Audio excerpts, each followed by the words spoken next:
Bleší trh 2, poslední soud. Ahoj, předem bych chtěl poděkovat za sledovanost krátkého filmu Bleší trh 2. Speciální poděkování také patří recenzentům. Vybrané reakce nyní běží na vašich displejích. Co mě asi nejvíce příjemně překvapilo, byly 2 telefonáty s konstruktivním reakcí. Musel jsem uveřejnit recenzi osoby, která si říká mami.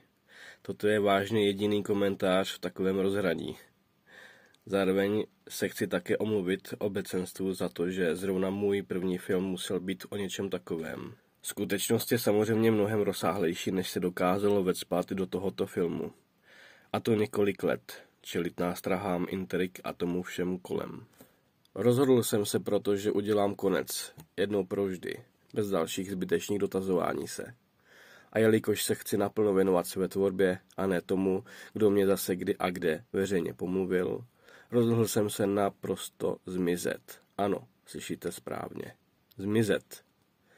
Zmizím z města, nechám zmizet i svou digitální stopu. Kompletně a jednou provždy. Zruším si telefonní číslo, vymážu Facebooky, vymážu e-maily. Možná si změním i své jméno. Do svého nového života budu pouštět jen ty, kteří si mě skutečně zaslouží.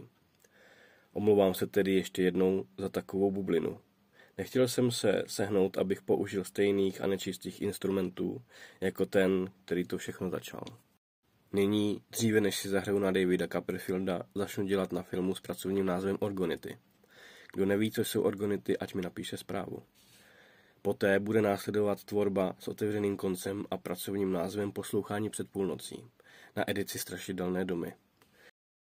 Dostala se ke mně knížka z roku 1925, kde autor doby popisuje nejrůznější a dokázané strašení a běsnění už kolem roku 1870. A nebude to žádná pohádka. Přes léto budu natáčet film s pracovním názvem Polednice. Bude to o bytosti nebo stvoření, které jsem osobně zažil v plné jeho síle a hrůze před pár lety na okraji jednoho města. A ten se těší mimořádně. Takové jsou novinky z dílny One Man Cam. Bude to jízda. Děkuji za pozornost, děkuji za váš čas a sledovanost. Děkuji, One Man Cam.